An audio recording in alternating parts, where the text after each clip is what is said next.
সবাইকে জয় যিশু, praise the Lord. পবিত্র বাইবেল বলে মথিলিখিত সুসমাচারের মধ্যে যে দুটো দরজা রয়েছে, দুটো দ্বার রয়েছে, কিন্তু আমাদেরকে পার্টিকুলার নির্দিষ্টভাবে আপনাকে এবং আমাকে পবিত্র বাইবেলের মাধ্যমে বলেছে যে সংকীর্ণ দ্বার দিয়েই যাইবার চেষ্টা এবং প্রবেশ করতে বলেছে।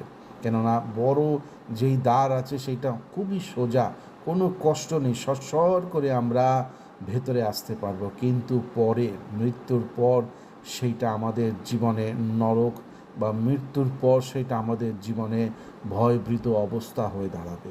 তাই সংকীর্ণ দ্বার এই জীবনে যতদিন আপনি আর আমি জীবিত রয়েছি ততদিন যেন সংকীর্ণ দ্বার আমাদের জীবনে যত রকমের ক্লেশ বেদনা এবং নিজের ক্রুশ, নিজের মাংসকে অস্বীকার করে যেন ঈশ্বরকে সন্তুষ্ট করে আমরা চলতে পারি।